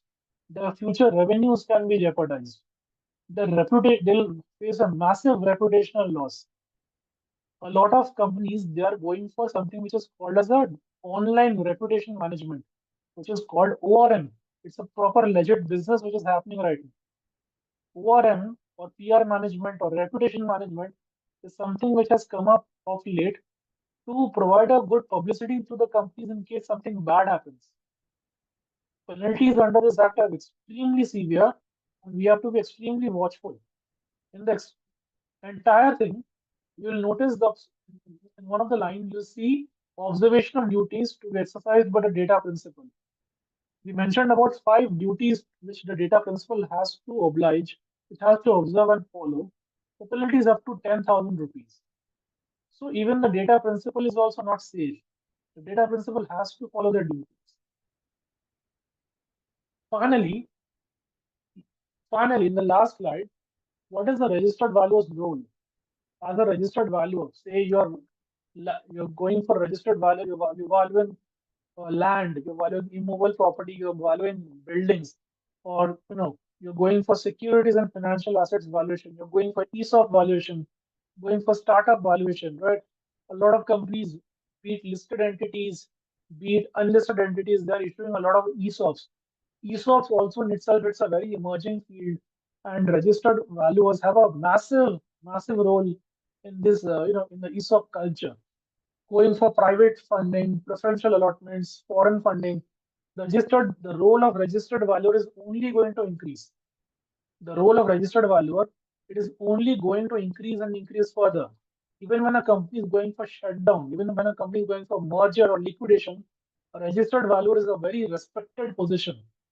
The registered valuer is a highly respected position. Now, what is the registered valuer's role in assessing the financial impact when it comes to data privacy? Number one, it says there are revenue impacts. What are the revenue impacts? It says, say your client had a data privacy loss. Your client had a data privacy breach. So once a data privacy breach happens, it is a high chance, it is a high possibility, it's almost a certainty that your client will not get any future customers. The demand, the demand for goods and services to be provided by your client will decrease, because no one will like to take services, or no one would like to buy goods from an entity which had a data breach, and this will create a direct impact on the balance, on the income statement. There will be less we obviously go for an income method or a revenue method. We go for something which I'm sure all of us know, DCF, discounted cash flows and income. We take the future income revenue streams. But what happens if the revenue streams are impacted? What happens if the revenue streams gets impacted by data breach? I'm sure everyone can understand the severeness and the gravity of the situation. Operational downtime. Operational downtime is, when a breach happens, how long your client stays shut. Your client is working 7 days a week or 5 days a week. A breach happens and they have to stop operations for a particular time. By stopping operations for a particular time, they are not able to earn revenue. It causes a massive financial and non-financial impact. Number three, financial costs. Financial costs, you have to send breach notifications. You have to intimate the users. You have to intimate the data protection board. There's a company called Target. There's a company called Target based in USA. It's a departmental supermarket. They spent $19 million. One nine. They spent close to one nine $19 million just to intimate the users that a breach has happened. This is how serious the things are. Reputational damage. Reputational damage. It's well understood. It's self-explanatory. What happens when companies like Star Insurance, Zepto, all these companies, once they get hit with a lawsuit, class action lawsuit, or a complaint, or a penalty by the data protection board, they face a loss of reputation. And once the brands or the companies face a loss of reputation, they won't be able to pull any customers, and that ultimately boils down and affects the valuation. Lastly, insurance payouts. Insurance payouts are nothing. It's just that, if the clients have factored for insurance for any kind of data breach, we have data breach insurance, we have cyber security, cyber incident insurance. Once the clients receive a cyber insurance payout, the RVs, the registered valuer, have to factor the insurance payout while doing the valuation. That is all from my end. I welcome any questions and queries from the audience.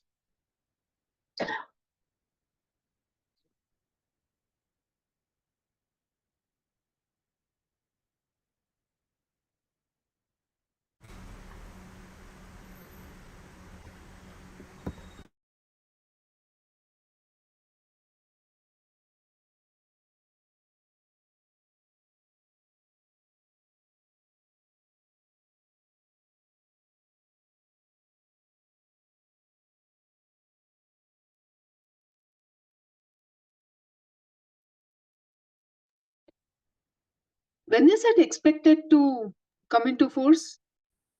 Ma'am, good morning, ma'am. When the act is expected to come into force, the act has officially been notified.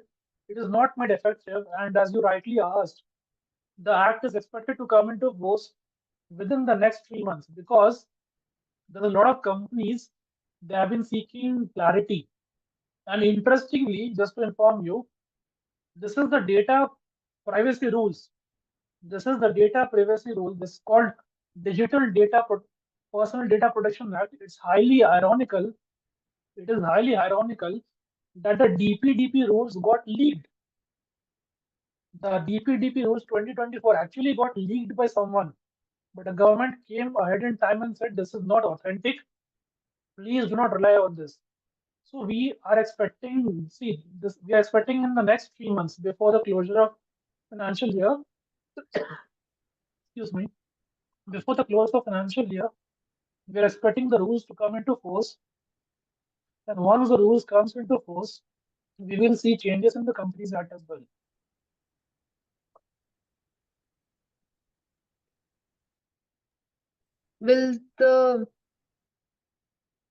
Will the budget make any difference? The Do you think budget, anything is going to happen in the budget?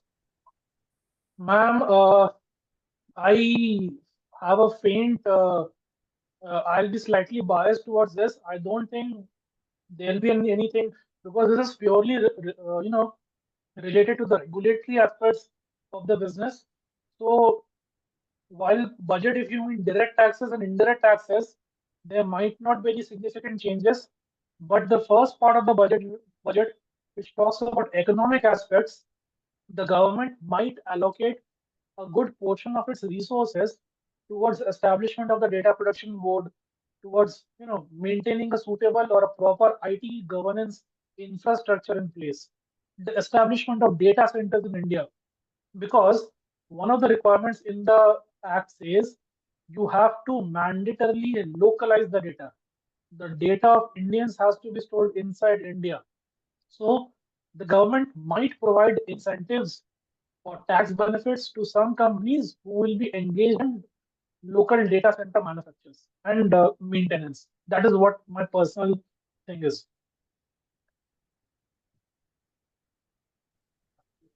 Last question is, you know, um, which is the ministry which is actually regulating this DPDP Act? Like, is it Ministry of Information and Technology? Yes, ma'am. Like earlier, I'll just show you the slide. It's the media. I'll correctly said the Ministry of Electronics and Information Technology.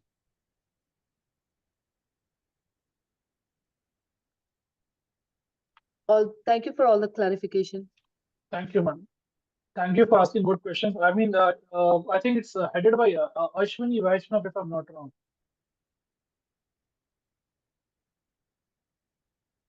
Any more questions from any of the members? Thank you, Mr. Rajat Agarwal, for your excellent session. As well, this is the need of our topic. Now we know that we are into digital age.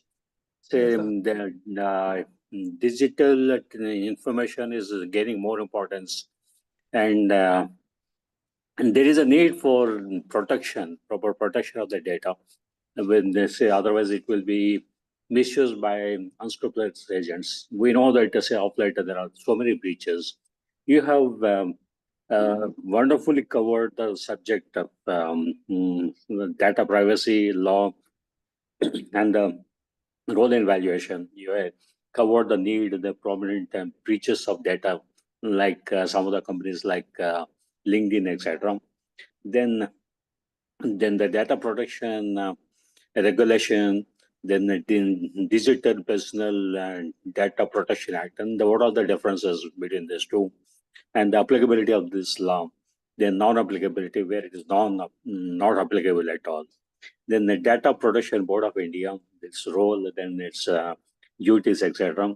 Then the significant data fiduciary, who is that? Then the legitimate users you have covered. Then data breaches and evaluation impact, how it impacts the valuation report. Then anonymization of data, how the data is protected by of the say deleting or masking some from vital data, or anonymize the data. Then who is the data principal? Then what are the rights of the data principal and his duties? Then the general obligations and how to erase the data erase requests and how they are to be complied. And then the breaches and the penalties. And finally, the research values role in assessing the financial impact, how they are impacting the valuation from the point of the research values report, etc. You have wonderfully covered all these subjects, and it is very much relevant nowadays, and particularly for value and registered values. I thank you very much for your wonderful presentation, and we look forward to such type of regulatory aspects and which impact the valuers. And as a token of our appreciation from our Bangladesh Value Association, we present you a memento, and it will be couriered to you shortly. Thank you so Very much. And also thank the participants for your wonderful attention, and with rapt attention, everybody has followed your subject. Thank you, Mr. Rajat Agarwal, for your wonderful presentation. Thank you. I applaud the initiative of the Bangalore Value Association, one of the first esteemed body to have a session on data privacy. And I can guarantee one thing, that all of the startup events which I have attended, all are very conscious about privacy. And once we talk to our clients more about privacy and how it can impact valuation and other compliance aspects, one thing I can be extremely sure is, they are more likely to engage us for, for other work, which, as a registered valuer, as a finance professional, as a regulatory professional, as a secretarial professional, because they know that we'll be able to now provide a holistic advice to them. So this is something which this will complement our existing stream of practice. I advise Mr. Rajat that you may cover this topic in other professional bodies like ICA, ICMA, ICSA, then say industry associations, etc. Because of this importance, and in case of breaches, what are the damages that will be incurred by the users as well as the companies that own the data, etc. And even the bodies which are supposed to maintain the data. So I request you to cover even in other colleges or universities, etc. So that everybody will be aware of this, because it is a new topic to most of us and may not be known to everyone. True, sir. Very true. Thank Agree you. with you. Thank you, sir. Now we're concluding the session. Vijay, please stop the recording. Yes, sir. Thank you, sir. Thank you. Thank you all.